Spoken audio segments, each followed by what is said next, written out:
Now, I am a great admirer of business and opportunity, but also of transparency and honesty. And I think transparency and honesty is deeply, deeply compromised in our present government. So, employing foreign workers to do the same jobs as British workers and paying them 80% less than you would pay British workers, paying them a smaller wage for doing the same thing, seems to me to be fundamentally wrong. This is the de facto and the legal option that is now apparently available to the fishing industry. And I don't know, it's something that's come in since Brexit. Apparently it's demonstrably unfair. That doesn't give the fishing industry the voice that Brexit promised. That simply makes the fishing industry the most unfair industry in our country. Immigration records are being broken today as new figures come out. And despite all the posturing of Suella Braverman, she has done nothing at all to reduce net migration.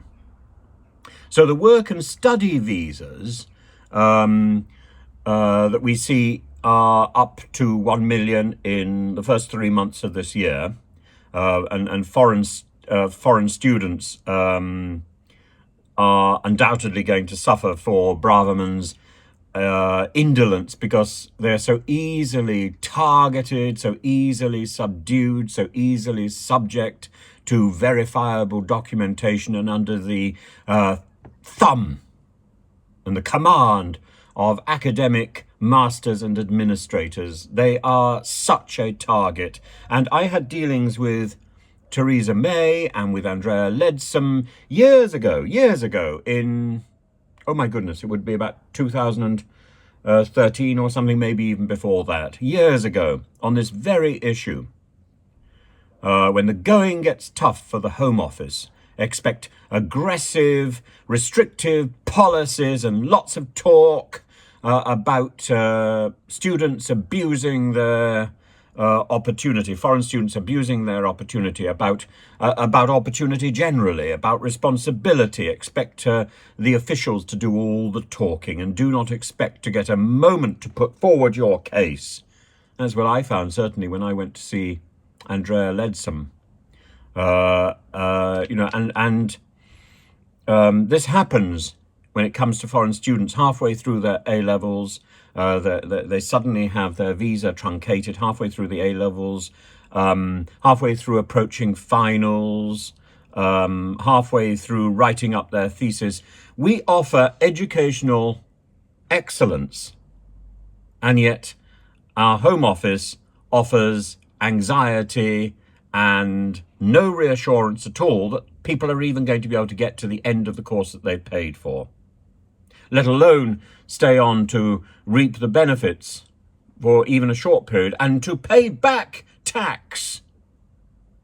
It's potentially a win-win situation, and simply because this is an easy target, these are the people who are being pilloried and who are being targeted themselves today.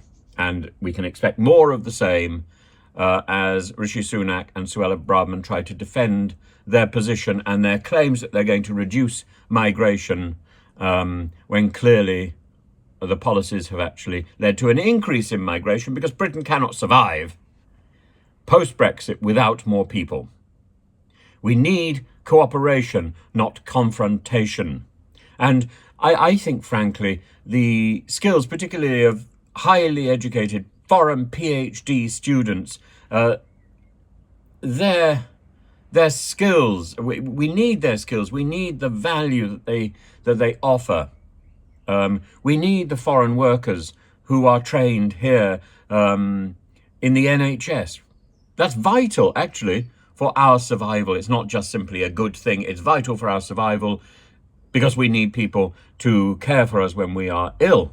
And at the moment, there was a report the other day that people with cancer are being triaged, and cancer specialists are making decisions about whether or not to give people treatment based on the fact that there aren't enough nurses, because we haven't recruited enough nurses. So they're waiting. There are plenty of foreign nurses available. And yet we are going to die because of these silly people's ideology. We are going to kill ourselves because of ideology. That is nonsensical.